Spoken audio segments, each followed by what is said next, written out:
this on? Karen, are we good? Are we good? Yeah, we're good.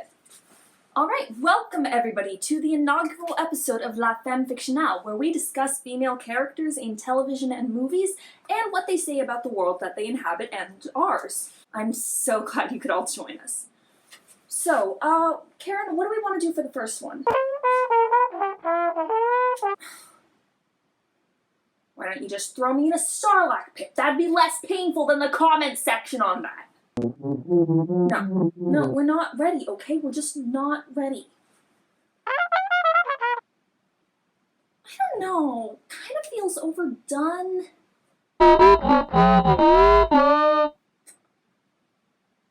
Well, I do have a lot to say about that one. Oh, alright, but just because you're so cute. Just, let me get changed first. Let's do this. There's a ton of things that can and should be said about the Star Wars franchise, but today we're going to focus on a subject that is very near and dear to my heart. Padme Amidala, the most well-developed woman in the franchise. Well, at least she is on paper. Now, I want to make it clear, I am not saying any of this to diminish Leia or Rey. They're both awesome characters in their own right. I am saying it a little to diminish Jyn Erso, but, she's kind of a cardboard cutout who's on the level of Bella Swan, and I have no shame in saying that. So if you disagree with me, the link to my Patreon is in the description. Please, fund an episode. I'd love to talk about this more. But Padme is the one female character who effectively blends more traditional femininity with the masculine traits that are typically associated with badassness.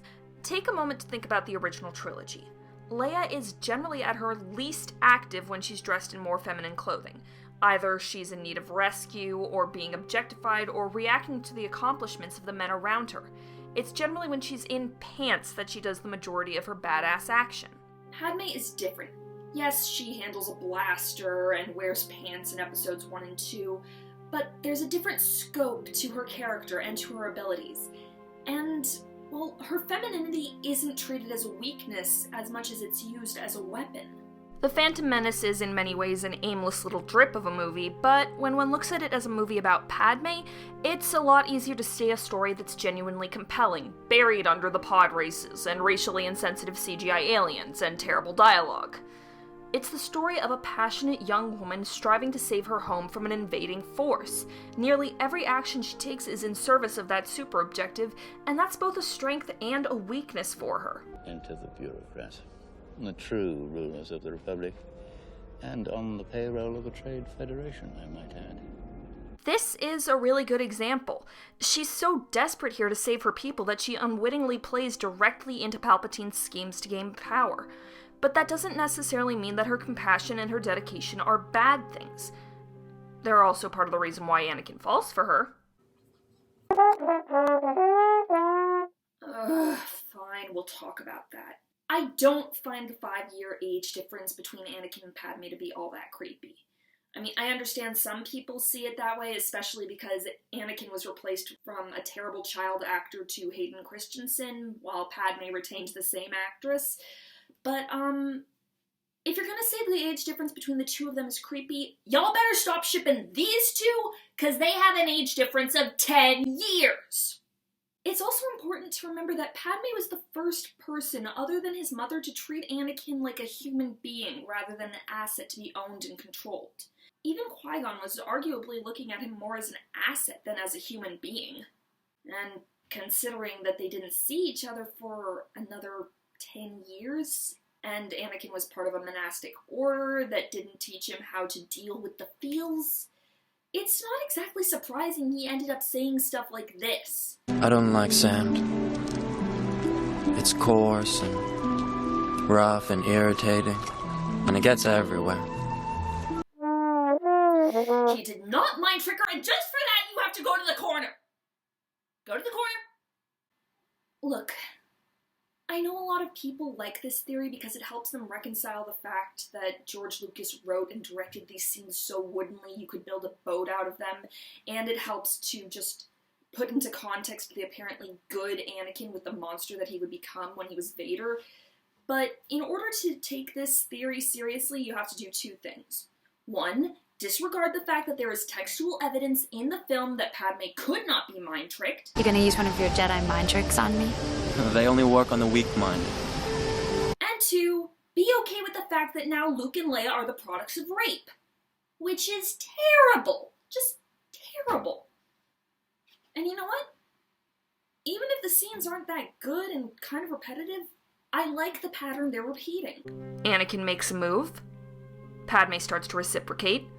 Padme then pulls back and shuts it down. And Anakin respects her wishes. Which is, more than I can say for Han Solo, who creeps on Leia and gets her into corners and kisses her. But you know what? That's okay, because he's Harrison Ford, and he's charmingly grumpy, and he and Carrie Fisher, may she rest in Prozac, had a natural sexual chemistry, and... Okay, yeah. Getting distracted, sorry. If you're interested in hearing more about predatory romance, I suggest Pop Culture Detectives episode on the subject. The point I was trying to make is that Padme has all the power in the relationship, and that's kind of rare if you ask me. Anakin respects her decision to say no to him, and they don't get together until she is willing to admit that she feels the same way about him, and she does feel the same way. But because of her slightly greater maturity and a greater sense of duty, she's better at controlling those impulses than Anakin, and it takes being sentenced to death for her to finally come to terms with the fact that she loves him. So, on paper, what we have is a young woman learning to stop sacrificing her happiness by putting duty first, and instead let someone into her heart and be her own person. There were a lot of deleted scenes in the second movie that could have helped this point so much. Adorable scenes of Padme with her family and Anakin with her father, and just time that would have been spent building the relationship, which everyone said was the weakest part of this movie. To say nothing of what they did with her in episode 3. Or rather, what they didn't do with her in episode 3. Originally, George Lucas was going to include scenes of Padme working to found the rebellion with Bail Organa and Mon Mothma, the man who would one day raise her daughter, and the woman who would serve as First Chancellor in the New Republic. Who you have to hope wasn't there when,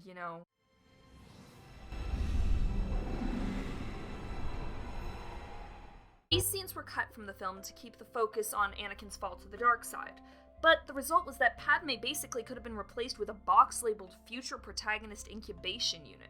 Her only purposes in this movie are to motivate Anakin and to gestate Luke and Leia in her uterus until the point when it's no longer convenient to have her in the movie, so Palpatine drains the life out of her. I mean, she lost the will to live because, that's totally in keeping with the confident, passionate, brave, independent young woman that we've seen for the past 2 movies, and it doesn't create a giant plot hole as to how Leia can remember her mother. What are you talking about?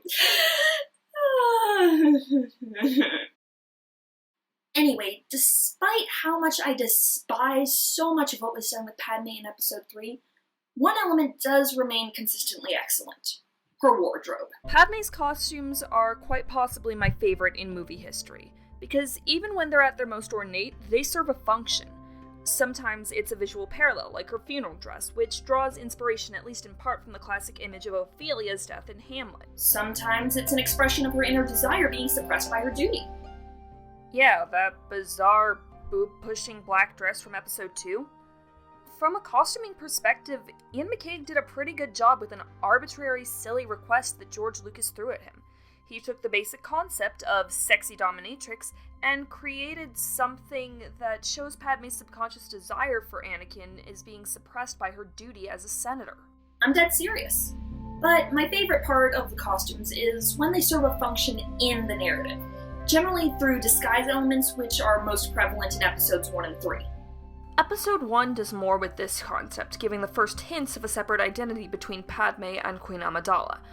All the royal outfits are larger than life and look more like they're wearing the queen than the other way around, but this proves a strength in my opinion. It allows us to know Padme both as the person she is through her handmaiden identity and as the symbol that she is to her people. It also allows her to subvert expectations and pass under the radar when she needs to. Good for you, Padme. Good for you. Episode 3 is a lot simpler in its execution because it's really just a matter of hiding her baby bump. Granted, that baby bump does not look big enough to be hiding the third trimester of twins, and she definitely is moving way too easily considering how big the twins are when we finally see them get delivered. But my favorite scene involving one of Padme's outfits is actually one that you could argue has a direct parallel to the original trilogy. I am talking about the white jumpsuit she wears in episode 2 that gets strategically slashed by the midriff to put her on the same sexy pedestal as Slave Leia.